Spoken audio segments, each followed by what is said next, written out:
Hello guys, welcome back to my YouTube channel learn with me. Last हमने discuss किया था firm of business organization के दो important topics, sole proprietorship and joint stock Hindu family business. ये हम already discuss कर चुके हैं। Now our next topic is partnership. So what is partnership? Partnership से ही क्लियर हो रहा है कि जब हम किसी के साथ पार्टनरशिप में आते हैं कि दो पार्टनर ने एक साथ मिलकर बिजनेस किया, but according to the partnership act, what is the specific definition of partnership? तो पार्टनरशिप की डेफिनेशन क्या कहती है? Partnership is a relation between two persons or more than two person who have agreed to share profit of the business carried on by all or any one of them acting for all. I repeat this definition again. Partnership is a relation between person. Partnership क्या है? एक relation है लोगों के बीच का जिसमें दो या दो से ज़्यादा पर्सन्स होने चाहिए who have agreed to share the profit, जो प्रॉफिट शेयर करने के लिए एग्री हैं बिजनेस के अंदर। बट मैं यहाँ पर एक क्वेश्चन अराइज होता है माइंड में कि डेफिनेशन में सिर्फ प्रॉफिट क्यों आता है, लॉस क्यों नहीं बोलते हैं? एज यूजुअल हर कोई अपने पार्टनरशिप को पॉजिटिव व्यू में लेकर चलता है। कोई भी ये नहीं सोचता है कि उसे किसी भी तरीके की पार्टनरशिप फर्म में या वो कोई फर्म ओपन कर रहा है उसमें उसे लॉस हो।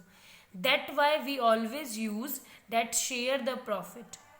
Then after that, business carried on by all or any one of them acting for all. These are two important point. या तो ये बिजनेस सारे ही लोगों के थ्रू चलाया जाना चाहिए या फिर इस पार्टनरशिप फर्म को कोई एक बंदा चला सकता है सबके बिहाफ पर। सपोजिंग हम चार पार्टनर्स हैं, चार पार्टनर्स ने कैपिटल कंट्रीब्यूशन किया, मैनेजमेंट कर रहे हैं, प्रॉफिट शेयर एंड लॉस हो रहा है, लायबिलिटीज भी अनलिमिटेड है। ये हो गया कैरिड ऑन बाय ऑल, सारे ही पार्टनर्स पार्टिसिपेट कर रहे हैं।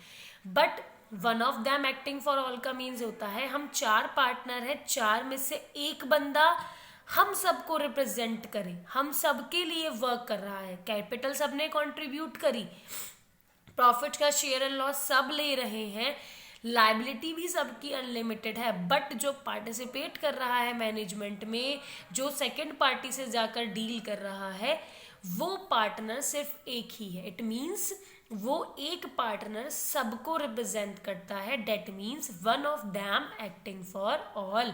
उन चारों में से एक बंदा सबके लिए वर्क करे। That is the definition. So I hope ये डेफिनेशन क्लियर होगी। I repeat it again. Partnership is a relation between person who have agreed to share the profit of the business carried on by all or any of them acting for all. In short, partnership एक ऐसा relationship है जिसमें लोग एक दूसरे के साथ एक रिलेशनशिप बनाते हैं प्रॉफिट शेयर करने के लिए। उस बिजनेस को सभी लोग मिलकर चला सकते हैं जितने भी पार्टनर्स हैं, या फिर उन सभी में से कोई एक उसे चला सकता है। Is it clear? Then after that features. Features always remember that कभी भी आप किसी भी एग्जाम में जा रहे हैं, किसी पॉइंट को डिस्कस कर रहे हैं, तो फीचर्स को हमेशा पॉइंट में डिस्कस करो। फर्स्ट उसकी हेडिंग दो, देन उसे डिफाइन करो। उससे गुड इम्पैक्ट पड़ता है, गुड इम्प्रेशन पड़ता है सामने वाले रिप्रेजेंटेटिव के ऊपर या जिसको आप इस चीज़ को रिप्रेजेंट कर रहे हो। सो फीचर्स क्या होते हैं कि पार्टनरशिप फर्म के अंदर क्या फीचर्स हैं उसके, like formation. So formation means business is establish as per the provision of partnership act 1932। Formation कैसा है पार्टनरशिप का? आप चाहे तो रजिस्ट्रेशन करा सकते हैं, आप चाहे तो रजिस्ट्रेशन मत कराएं। दोनों ही तरीके से आप पार्टनरशिप फर्म को ओपन कर सकते हैं, अपने आप को रजिस्टर कराकर भी और विदाउट रजिस्ट्रेशन भी। रजिस्ट्रेशन से बेनिफिट्स होते हैं, क्या बेनिफिट्स होंगे वो हम आगे फर्दर डिस्कस करेंगे। इट मीन्स क्या कहते हैं, पार्टनरशिप का फॉर्मेशन ईजी होता है, क्लोज और ओपन दोनों करना ये ऑप्शन है आपके पास, ऑप्शनल है, आप चाहे तो रजिस्ट्रेशन कराओ चाहे मत कराओ। Second is liability. So liability means basically होता है आपका दायित्व। आपका दायित्व क्या है अपने पार्टनरशिप फर्म को लेकर? All the partners in the business have a unlimited liability. Business के अंदर जितने भी पार्टनर्स हैं सबकी लायबिलिटी क्या होगी? अनलिमिटेड होगी। अनलिमिटेड क्यों होगी अब वो समझो। और क्या होता है अनलिमिटेड लायबिलिटी? लाइक सपोज करो आपके बिजनेस के ऊपर कोई प्रॉब्लम आ गई, आपको कोई बहुत बड़ा लॉस हुआ, या आपके ऊपर डेप्थ है, आपने किसी से उधार लिया हुआ है, देन वो आपको चुकाना है। तो सबसे पहले आपको बिजनेस के एसेट्स को सेल करना पड़ेगा। आपने बिजनेस के एसेट्स को सेल कर दिया, स्टिल अभी भी आपका डेप्थ बचा हुआ है, देन यू हैव टू पे दैट डेप्थ पर्सनली। आपको वो कैसे पे करना पड़ेगा? पर्सनली, अपने पर्सनल एसेट्स को बेचकर। That's why all the partner in the business have unlimited liability. इसलिए ही बोला जाता है पार्टनरशिप में जितने भी पार्टनर्स होंगे उन सभी की लायबिलिटी अनलिमिटेड होती है, because you have to pay your personal assets. Is it clear? Then risk bearing. Risk bearing means obvious ही बात है, ऑल पार्टनर्स ने कंट्रीब्यूशन किया है, मैनेजमेंट में पार्ट कर रहे हैं, प्रॉफिट शेयर और लॉस भी सभी कर रहे हैं। तो अगर वो प्रॉफिट सब शेयर कर रहे हैं तो रिस्क भी कौन करेगा? शेयर सब। All the risk in the business is shared by all the partners. जितना भी बिजनेस का रिस्क है वो सारे ही पार्टनर शेयर करेंगे। Next is decision making and control. Decision making and control, जब सारे पार्टनर कंट्रीब्यूशन कर रहे हैं, प्रॉफिट भी शेयर कर रहे हैं, लायबिलिटी भी अनलिमिटेड है, so that's why all the decisions are taken in after the consent of all the partners and each partner share responsibility of running the business. जितने भी डिसीजन मेकिंग होंगी, controls होंगे, वो सारे ही पार्टनर्स के थ्रू होंगे। सब आपस में बैठकर डिस्कस करेंगे, कंसल्ट करेंगे किस तरीके से बिजनेस को आगे रन कराना है, देन आगे फर्दर डिसीजंस लेंगे। ये सारे ही पार्टनर्स के डिसीजन के ऊपर डिपेंड करता है। Then continuity. कॉन्टिन्यूटी मीन्स होता है कि किसी भी फर्म की कॉन्टिन्यूटी किसके ऊपर डिपेंड करती है? उसका चलना, उसका बंद हो जाना। So continuity depend upon the partnership deed among the partners at the time of its formation. यहाँ पर पार्टनरशिप डीड वर्ड क्या है और ये क्यों यूज़ किया गया है? बेसिकली पार्टनरशिप डीड एक बड़ा कॉन्सेप्ट है जो रजिस्ट्रेशन से रिलेटेड होता है। मैं आपको यहीं पे एक्सप्लेन कर देती हूँ, देन आगे फर्दर भी डिस्कस कर लेंगे। Basically partnership deed is a legal document. एक लीगल डॉक्यूमेंट होता है जो सभी पार्टनर्स रजिस्ट्रेशन कराते टाइम बनाते हैं। उसमें फर्म का नेम और बहुत सारे रूल्स एंड रेगुलेशंस होते हैं। सो पार्टनरशिप डीड के ऊपर कॉन्टिन्यूटी कैसे डिपेंड करती है? सपोज करो आपने पार्टनरशिप फर्म, आपने सोचा कि आप एक रेस्टोरेंट खोलना चाहते हैं, आप 3 पार्टनर्स हैं। तो जब आपने रजिस्ट्रेशन कराया होगा, या लोगों की नज़रों में जब आपने रजिस्ट्रेशन कराया तो आपने कितने पार्टनर के साथ रजिस्ट्रेशन कराया? 3। इन फ्यूचर सपोज करो जो आपका थर्ड पार्टनर है, इन तीनों पार्टनर में से कोई भी एक पार्टनर या तो उसकी डेथ हो जाती है, या वो रिटायर हो जाता है, या वो आगे पार्टनरशिप कंटिन्यू नहीं करना चाहता है, तो वहाँ पर आपकी पार्टनरशिप की कंटिन्यूटी रुक जाती है। कैसे रुक जाती है? आप 3 पार्टनर्स थे, उसमें से एक पार्टनर रिटायर हो गया। अब वो रिटायर हो गया, इट मीन्स पार्टनरशिप में सिर्फ कितने नंबर ऑफ पार्टनर्स हैं? 2। बट आपको ये 2 पार्टनरशिप दोबारा से एग्रीमेंट कर कर शो करने पड़ेंगे कि अब हम सिर्फ 2 पार्टनर्स हैं। दैट्स वाई वहाँ पार्टनरशिप की कॉन्टिन्यूटी रुकती है। तो it means continuity depend upon the partnership deed के ऊपर डिपेंड करती है कि आपके वो उस बिजनेस फर्म को कितने टाइम तक चलना है, कब रुकना है। ये सारी चीज़ें उसके ऊपर डिपेंड करती हैं। क्या क्या रीजंस हैं? Death of partner, retirement of partner, partner will to do, अगर वो नहीं करना चाहता है देन उसके ऊपर डिपेंड करती है। नेक्स्ट आता है आपका नंबर्स ऑफ पार्टनर या फिर मेंबरशिप। मिनिमम 2 पार्टनर्स होने चाहिए पार्टनरशिप करने के लिए, मैक्सिमम 10 to 20, या फिर अगर आप एज अ कंपनी स्टैब्लिश कर रहे हैं, make a 50 member as per the company act rule 2014, और अब मैक्सिमम कुड बी 100 होते हैं according to the company act 2013 के अकॉर्डिंग। बट अगर मैक्सिममली बात करी जाए, जैसे बैंक हो गया आपका, उसमें 20 पार्टनर्स मैक्सिमम होते हैं जो शेयर प्रॉफिट एंड लॉस करते हैं। इससे ज़्यादा ऊपर आप जाते हैं तो as per a company act 2014 और 2013 के थ्रू आपको मेंबर्स इंक्रीज करने पड़ते हैं। Last and most important features of partnership is mutual agency. So what is mutual agency? A partner is always work as a agent and a principal. एक partner हमेशा एक as an agent and principal की तरह work करता है एक partnership में. Now what is agent and what is principal? And according to you, एक agent और एक principal क्या होते हैं? So what is an agent and what is an principal? A partner is always work an agent and principal. Agent और principal कब होंगे? Suppose you are a 4 partner in a partnership firm. एक partnership firm में आप 4 partners हो। उन 4 में से कोई एक बंदा डील करने के लिए गया किसी भी सेकंड पार्टी से, ठीक है।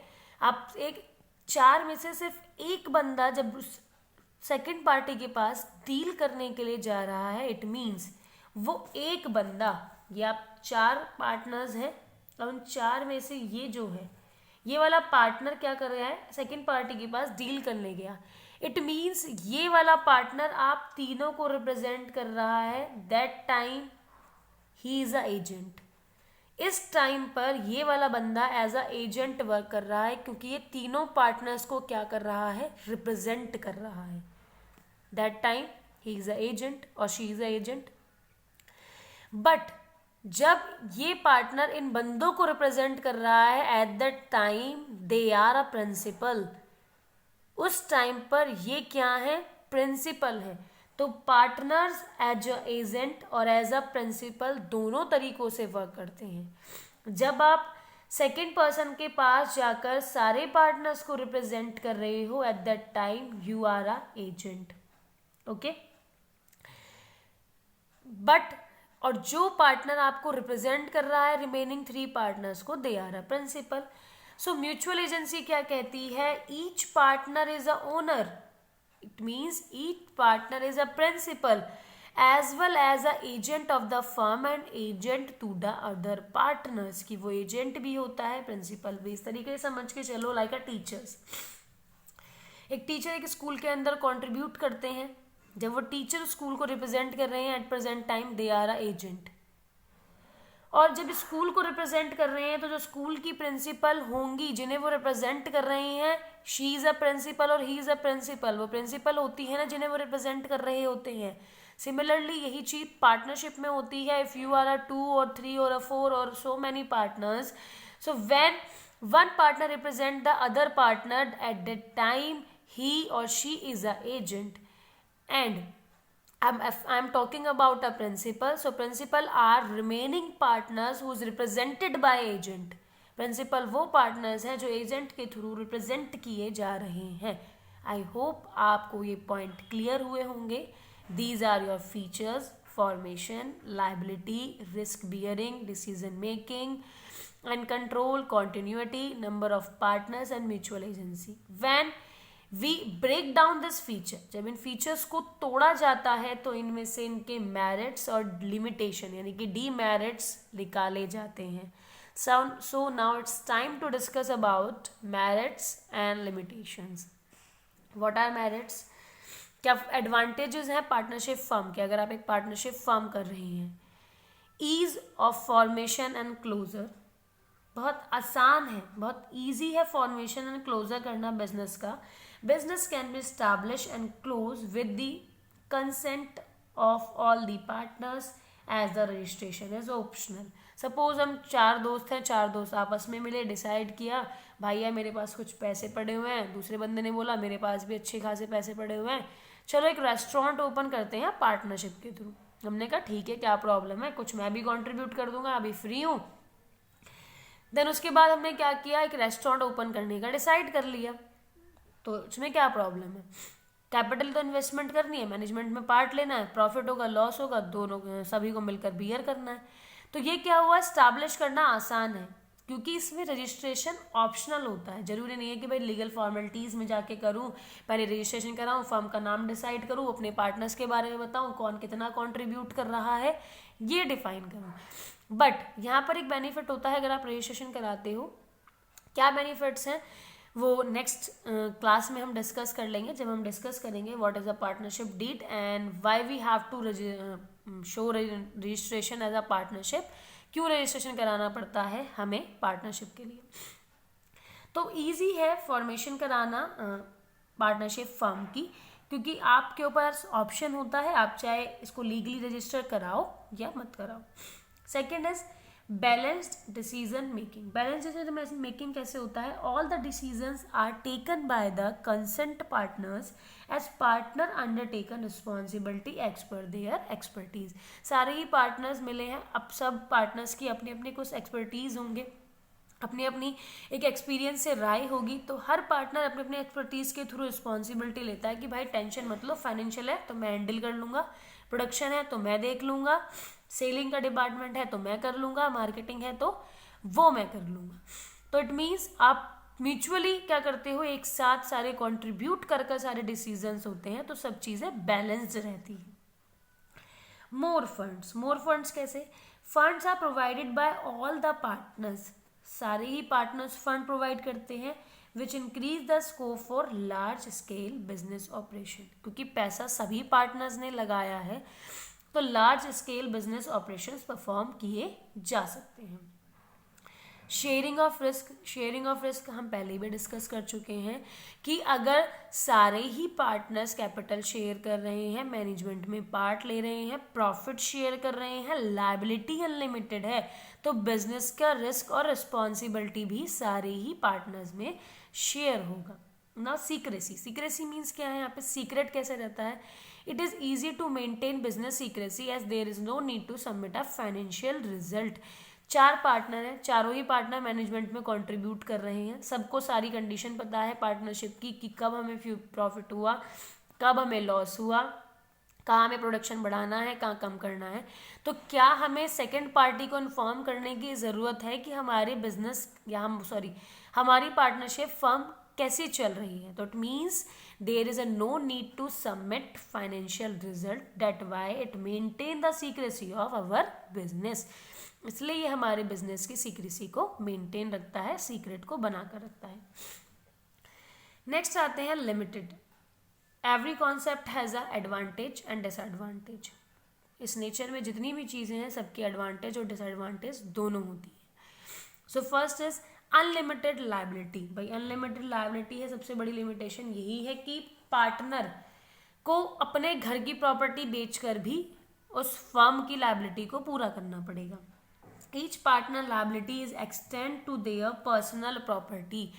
अगर बिजनेस की एसेट्स को बेचने के बाद भी आपकी लायबिलिटी फुलफिल नहीं होती हैं, that means partner have to sell their personal property to fulfil और to complete the liability of the business. Business की लायबिलिटी को पूरा करने के लिए पार्टनर को अपने पर्सनल प्रॉपर्टी को भी क्या करना पड़ेगा? सेल करना पड़ेगा, बट लायबिलिटी को पूरा करना पड़ेगा। सेकेंड इज लिमिटेड रिसोर्सेज होते हैं। कैसे? Availability of finance is limited due to the restriction of number of partner. ज़्यादा नंबर ऑफ पार्टनर आप ले नहीं सकते, फाइनेंस आपके पास ज़्यादा होगा नहीं, तो रिसोर्सेज क्या हो जाएंगे? लिमिटेड हो जाएंगे। ठीक है, तो इट मीन्स लिमिटेशन क्या कहती है कि फाइनेंस कम होने की वजह से आपके पास फाइनेंस नहीं है, दैट वाई रिसोर्सेज आपके पास क्या है? लिमिटेड है। आपको कोई मशीन लगानी है बट आपके पास रिसोर्सेज नहीं है, उनके पास इतना पैसा नहीं है, फाइनेंस नहीं है अभी, तो आप उस मशीन को अभी परचेज करने के लिए क्या कर दोगे? पोस्टपोन कर दोगे कि भाई आगे देखते हैं, प्रॉफिट होने दो तब खरीदेंगे। पॉसिबिलिटी ऑफ कन्फ्लिक्ट, चांसेस है कन्फ्लिक्ट होने के चांसेस क्यों है? ऑल द पार्टनर्स में हैव डिफरेंट ओपिनियन। 4 लोग हैं, 4 लोगों की अलग अलग राय है, जिससे क्या होगा? कन्फ्लिक्ट क्रिएट होगा। सब अपने अपने ओपिनियंस को अच्छा बताने की कोशिश करेंगे, सबके डिफरेंट ओपिनियंस होंगे, मे बी समटाइम मैच करेंगे, समटाइम मैच नहीं करेंगे। लैक ऑफ कॉन्टिन्यूटी, ये हम पहले भी पढ़ चुके हैं। कॉन्टिन्यूटी हमेशा डिपेंड करती है पार्टनरशिप डीड पर। अगर एक पार्टनर की डेथ हो गई इट मीन्स बिजनेस एंड हो गया, रिटायर हो गया तो बिजनेस एंड हो गया, या अब आगे फर्दर बिजनेस को कंटिन्यू नहीं करना चाहते हैं अपनी पार्टनरशिप को हम, देन क्या हो गया, बिजनेस एंड हो गया। तो लैक ऑफ कॉन्टिन्यूटी होती है। रिटायरमेंट भी हो रहा है तो भी आपको फर्दर अपने एग्रीमेंट को रिन्यू कराना पड़ेगा, आपको उन्हें शो करना पड़ेगा हम 3 पार्टनर थे बट अब हम 2 ही रह गए हैं। Then lack of public confidence. Public confidence कम क्यों होता है? आप फाइनेंशियल रिपोर्ट किसी को शो नहीं कर रहे हो तो कैसे आपके ऊपर कोई भरोसा करेगा? इट मीन्स स्पेसिफिक डेफिनेशन देखते हैं। It is a difficult for an outsider. Outsider की बात करी जा रही है, लाइक हम जो कंज्यूमर्स होते हैं, जो अमाउंट इन्वेस्ट करते हैं, जो पैसा लगाते हैं, that are the outsiders. It is difficult for an outsider to ascertain true financial position as there is a lack of availability of financial report. एक आउटसाइडर के बारे में ये अनुमान लगाना बहुत मुश्किल है कि उसकी फाइनेंशियल पोजीशन कैसी होगी किसी बिजनेस की, क्योंकि उनकी फाइनेंशियल रिपोर्ट की अवेलेबिलिटी नहीं होती है। जैसे मैंने अभी ऊपर पढ़ा था अभी हमने कि उन्हें किसी को फाइनेंशियल रिजल्ट नहीं देना होता है, सीक्रेसी मेंटेन रहती है। तो एक आउटसाइडर को कैसे पता चलेगा कि किसी भी बिजनेस की फाइनेंशियल कंडीशन कैसी है? उसके लिए भाई आपको फाइनेंशियल रिपोर्ट शो करनी पड़ेगी। अब अपनी फाइनेंशियल रिपोर्ट तो आप शो करते नहीं हो, तो इससे क्या हो जाता है, पब्लिक के अंदर लैक ऑफ कॉन्फिडेंस हो जाता है आपके बिजनेस को लेकर। आई होप आपको ये पार्टनरशिप के features, merits and demerits clear हुए होंगे। पार्टनरशिप एक बहुत बड़ा कॉन्सेप्ट है, तो इसके बाकी के फर्दर, इसके चाहे टाइप्स ऑफ पार्टनर्स हो, पार्टनरशिप डीड के बारे में बात हो, वो हम अपनी नेक्स्ट क्लास में कंटिन्यू करेंगे। I hope you understand what is partnership, features, merits and demerits. So do like, share, comment and subscribe to my YouTube channel and share it to more and more persons, जिससे और ज़्यादा video और help करे बच्चों की, तो आप इसे बहुत ज़्यादा शेयर करें। Thank you for watching this video.